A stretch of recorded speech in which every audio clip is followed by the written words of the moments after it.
Hi everyone, welcome to our YouTube channel keep it simple. आज के video में हम बात करेंगे सुपरटेक के नोएडा ट्विन टावर्स के बारे में, जिनको 22 मई को डिमोलिश किया जाना है। तो आज के वीडियो में हम बात करेंगे कि भाई इसको डिमोलिश कैसे किया जाएगा, इसमें जो मलबा निकलेगा उसका क्या होगा। इसके अलावा जो 10 अप्रैल यानी कि कल एक इसका टेस्ट एक्सप्लोजन किया जाना है, उसका क्या पर्पस है। तो इन सभी टॉपिक्स को हम इस वीडियो में डिटेल में डिस्कस करेंगे। और आगे बढ़ने से पहले अगर आपने अभी तक चैनल को सब्सक्राइब नहीं किया तो प्लीज सब्सक्राइब करके हमें मोटिवेट कीजिए। तो सबसे पहले अगर इस टॉपिक के बैकग्राउंड के बारे में बात की जाए तो सुप्रीम कोर्ट ने 31 अगस्त 2021 को ये ऑर्डर दिया था कि ये जो ट्विन टावर है नोएडा में, ये जो दो बिल्डिंग के बीच में मिनिमम डिस्टेंस होना चाहिए उसके जो रेगुलेशन होते हैं उसको वायलेट कर रहे हैं। देखेंगे कि आप कितनी पास पास इसको बिल्ड किया गया है। तो इसके चलते सुप्रीम कोर्ट ने बोला था कि इसको भाई डिमोलिश करना पड़ेगा, यानी कि इसको तबाह करना पड़ेगा। तो जो डिमोलिशन एक्सपर्ट हैं वो एक टेस्ट एक्सप्लोजन की तैयारी कर रहे हैं, जो कि कल यानी कि 10 अप्रैल को किया जाएगा। एडिफिस इंजीनियरिंग वो कंपनी है जो कि नोएडा अथॉरिटी और central building research institute Roorkee के द्वारा सिलेक्ट की गई है इस टावर को डिमोलिश करने के लिए। और वो साउथ अफ्रीका की जो जेट डिमोलिशन है उसके साथ कोलेबोरेशन में इन टावर्स को डिमोलिश करेंगे। और सुपरटेक जो इस टावर का बिल्डर है, वो सभी जो एक्सपेंसेस होंगे इस डिमोलिशन से रिलेटेड उसको बियर करेगा। अभी पीछे आपने सुना होगा कि सुपरटेक को दिवालिया घोषित कर दिया गया था। हालांकि इस टावर को डिमोलिश करने में कितना खर्चा आएगा उसके बारे में एडिफिस इंजीनियरिंग ने कोई स्पेसिफिक डिटेल नहीं दिए हैं। तो 22 मई को इन टावर्स को डिमोलिश किया जाना है, लेकिन उससे पहले कल यानी कि 10 अप्रैल को 2:30 बजे एक टेस्ट कंडक्ट किया जाएगा। और अब अगर बात की जाए कि भाई ये टेस्ट क्यों किया जा रहा है, सीधा ही 22 मई को इसको क्यों नहीं डिमोलिश कर देते। तो जो इस टेस्ट का पर्पस है वो ये है कि इससे जो एक्सप्लोजिव लगेगा यानी कि विस्फोटक लगेगा 22 मई को इसको डिमोलिश करने में, उसकी क्वांटिटी का इस टेस्ट के द्वारा पता लगेगा। क्योंकि एस्टिमेट लगाया जा रहा है कि 2500 से 4000 केजी तक का विस्फोटक का जो बारूद है वो शायद इसको डिमोलिश करने के लिए रिक्वायर्ड होगा। लेकिन इस टेस्ट के बाद जो एक्चुअल क्वांटिटी है उसका पता लगाया जा सकेगा।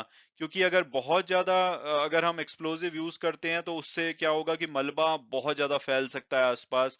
और अगर हम कम एक्सप्लोजिव यूज करते हैं तो उससे हो सकता है कि बिल्डिंग गिरे ही ना। तो इसलिए जो एक्चुअल क्वांटिटी है उसका पता लगाया जाना जरूरी है, और उसके लिए ये टेस्ट किया जा रहा है।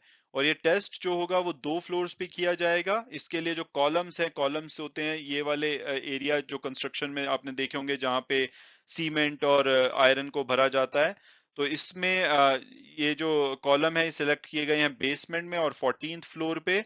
और यहाँ पे 2 से 3 लेयर जो वायर्ड मैश होंगी, यानी कि जो तारों का जाल होगा जिसमें कि विस्फोटक भरा होगा, उससे इनको लपेटा जाएगा। और इसके अलावा जो जियो टेक्सटाइल फैब्रिक होता है, इस तरह का फैब्रिक आपने देखा होगा, ये रोड कंस्ट्रक्शन में यूज होता है, इसको भी ग्राउंड पे लगाया जाएगा ताकि जो भी मलबा इधर से गिरे वो अनकंट्रोल्ड मैनर में इधर उधर ना फैल जाए। और ये जो टेस्ट एक्सप्लोजन की एक्टिविटी है लगभग 10 मिनट की होगी। और इसके लिए जो आसपास के एरिया के रेजिडेंट्स हैं उनको खाली नहीं करना पड़ेगा अपना घर। और अब अगर बात की जाए कि भाई जो टेस्ट ब्लास्ट की प्रिपरेशन के लिए एक्सप्लोजिव्स चाहिए उसको कहाँ से प्रोक्योर किया जा रहा है। तो एडिफिस इंजीनियरिंग अपने आप में एक्सप्लोजिव को डायरेक्टली प्रोक्योर नहीं कर सकती, ना ही इनको स्टोर करने का राइट है। तो ये एक्सप्लोजिव सोर्स किया जाएगा सोलर एक्सप्लोजिव नाम की एक कंपनी से। और उसके बाद ये एक लाइसेंस्ड मैगजीन यानी कि एक लाइसेंस्ड स्टोर हाउस होगा जहां पर इसको लाया जाएगा, जहां पे इसको स्टोर किया जाएगा। उसके बाद एक स्पेशलाइज्ड वैन में इसको साइट पे ट्रांसपोर्ट किया जाएगा। और ये जो लाइसेंस्ड मैगजीन है ये अल्फा एंटरप्राइज जो कि पलवल शहर में, जो कि 100 किलोमीटर दूर है इस साइट से, वहां पे सेलेक्ट की गई है, जो कि जहां पे इस एक्सप्लोजिव को स्टोर किया जाएगा। और जो एक्सप्लोजिव लेकर के गाड़ी निकलेगी वो 8 बजे इस अल्फा एंटरप्राइज को से निकलेगी और 10:15 पे जो प्रोजेक्ट साइट है वहां पे पहुंच जाएगी। जो एक्सपर्ट का मानना है कि 4 से 5 ऐसे कॉलम्स को एक्सप्लोजिव से भरा जाएगा टेस्ट के लिए। और ये टेस्ट 2:30 यानी कि 2:30 बजे दोपहर को होगा। उसके बाद जो जो भी रोड्स हैं उसको ओपन कर दिया जाएगा। और अब अगर बात की जाए फाइनल ब्लास्ट की, तो ये फाइनल ब्लास्ट 22 मई को होगा, जिसमें कि पूरी तरह इन टावर्स को डिमोलिश कर दिया जाएगा। इसमें 14 से 15 दिन लगेंगे, जिसमें कि बिल्डिंग में जो विस्फोटक है उसको लगाया जाएगा। और इसकी जो स्केड्यूल डेट है अभी के लिए 22 मई है, लेकिन अगर प्रिपरेशंस अथॉरिटी की कंप्लीट नहीं होती तो शायद इस डेट को एक्सटेंड किया जाए। नोएडा अथॉरिटी के जो सीईओ हैं वो एक एफिडेविट फाइल करेंगे कोर्ट में और इसकी एक्सटेंशन की डिमांड करेंगे। जो सियान टावर है जिसमें कि 31 फ्लोर है उसको पहले पहले डिमोलिश किया जाएगा, उसके बाद एपेक्स टावर जिसमें कि 32 फ्लोर है उसको डिमोलिश किया जाएगा और दोनों ही बिल्डिंग को फ्लोर बाय फ्लोर कोलैप्स किया जाएगा। इसमें से कुछ लेवल हैं जो कि प्राइमरी ब्लास्ट फ्लोर की तरह एक्ट करेंगे और दूसरे जो फ्लोर्स हैं वो सेकेंडरी ब्लास्ट फ्लोर की तरह एक्ट करेंगे। जो प्राइमरी ब्लास्ट फ्लोर्स डेडिकेट किए जाएंगे उसमें जो एक्सप्लोजिव है वो सभी कॉलम्स में फिट किया जाएगा और सेकेंडरी फ्लोर्स पे लगभग 40% के कॉलम्स ऐसे होंगे जिसमें कि विस्फोटक लगाया जाएगा। इसके अलावा एक एक्सक्लूजन जोन बनाया सेटअप किया जाएगा डे ऑफ डेमोलिशन के लिए यानी कि 22 मई के लिए, जिसमें कि आसपास की जो बिल्डिंग्स हैं उनको खाली कराया जाएगा और उम्मीद की जा रही है कि जो एरिया होगा आसपास का उसको पूरी तरह से घेरा जाएगा लगभग 5 घंटे के लिए 22 मई को। और 1500 फैमिली हैं जो कि आसपास रह रही हैं सेक्टर 93A नोएडा में, जो इस ट्विन टावर के आसपास रह रही हैं, उनको शायद 5 घंटे के लिए इस ब्लास्ट साइट से दूर जाना पड़ेगा। और एक्सक्लूजन जो जोन जो होगा उसमें एक साइड तो एक्सप्रेसवे होगा और दूसरी साइड सेक्टर 93A होगा।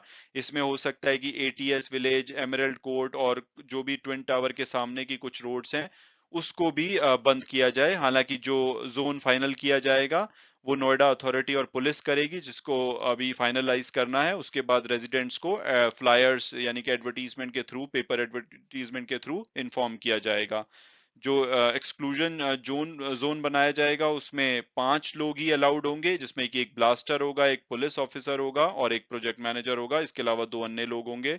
और जो नोएडा ग्रेटर नोएडा एक्सप्रेसवे है उसको भी आधे घंटे के लिए बंद किया जाएगा 22 मई को, या जो जिस भी दिन ये ब्लास्ट या डिमोलिशन किया जाता है। इसके अलावा इतनी बड़ी बिल्डिंग को अगर तबाह किया जाएगा तो बहुत सारा मलबा निकलेगा, तो उसका इम्पैक्ट क्या होगा एनवायरनमेंट पे और मलबे से कैसे डील किया जाएगा। तो ओवरऑल जो बिल्डिंग डिमोलिशन का काम है वो तो सिर्फ 9 सेकंड में हो जाएगा, लेकिन उसके बाद 3 महीने तक लग सकते हैं जो उससे मलबा निकलेगा उसको रिमूव करने में। जो मलबा होगा उसको या तो जो कंस्ट्रक्शन और डिमोलिशन वेस्ट प्लांट होता है वहां पे प्रोसेस किया जाएगा, या लो लाइंग एरिया यानी कि सी लेवल के नीचे का जो एरिया होता है वहां पे डिस्पोज ऑफ कर दिया जाएगा। हालांकि जो इसका फाइनल प्लान है कि इस मलबे से क्या किया जाएगा ये अभी तक फाइनल नहीं किया गया है। इसके अलावा वीकली बेसिस पे जो डस्ट और नॉइज लेवल हैं आसपास के एरिया के वो मॉनिटर किए जा रहे हैं। इसके अलावा डस्ट सेपरेटर को भी इंस्टॉल किया जा रहा है साइट पे। और जो मेन चैलेंज होगा अथॉरिटी के लिए वो होगा कि डस्ट क्लाउड जो यानी कि जो धुएं का बादल बनेगा इस ब्लास्ट के बाद, इस डिमोलिशन के बाद, उसको कैसे कंटेन किया जाए, जो कि बहुत ही मुश्किल होने वाला है। हालांकि इसको मिनिमाइज करने की कोशिश की जा रही है, स्प्रे करा जाएगा, लेकिन पूरी तरह से इससे छुटकारा नहीं पाया जा सकता। 7 से 8 मिनट लग सकते हैं जबकि ये डस्ट क्लाउड जो जनरेट होगा वो डिसअपियर होगा, और वो भी डिपेंड करता है कि उस दिन हवा की स्पीड कैसी है। इसके अलावा कंपनी काफी तरह से कोशिश कर रही है कि जो वाइब्रेशन है उसको कंटेन किया जा सके। इसके लिए इन्होंने इम्पैक्ट कुशन डिप्लॉय किए हैं। इसके साथ साथ आईआईटी चेन्नई की टीम को भी इसमें ऑन बोर्ड किया जा रहा है जो कि वाइब्रेशन को मॉनिटर करेंगे। इससे पहले आईआईटी चेन्नई ने अपनी सर्विसेज दी थी जब कोची केरला में कुछ अपार्टमेंट कॉम्प्लेक्सेस को डिमोलिश किया गया था। इसके अलावा एक स्ट्रक्चरल एनालिसिस किया जाएगा सराउंडिंग बिल्डिंग का, और उसको वीडियोग्राफ भी किया जाएगा ताकि उनकी जो एग्जिस्टिंग कंडीशन है उसको देखा जा सके। और इसके अलावा कंपनी ने 100 करोड़ रुपए का इंश्योरेंस कवर भी लिया है कि अगर आसपास की बिल्डिंग को कुछ डैमेज हो तो उनको पे ऑफ किया जा सके। और इसके अलावा कंपनी ड्रोन्स को भी डिप्लॉय करेगी ताकि इस डिमोलिशन को रिकॉर्ड किया जा सके। तो एक बिल्डर की गलती की वजह से जो रेजिडेंट्स हैं, आसपास में रहने वाले लोग हैं, उनको बहुत ज्यादा मुश्किलों का सामना करना पड़ रहा है। एंड उम्मीद करता हूं कि आने वाले टाइम में जो भी बिल्डर्स होंगे वो इससे सबक लेंगे और बहुत ही ध्यान से बिल्डिंग को कंस्ट्रक्ट करेंगे ताकि ऐसा मौका दोबारा ना आए। Thanks so much for watching the video and God bless you all.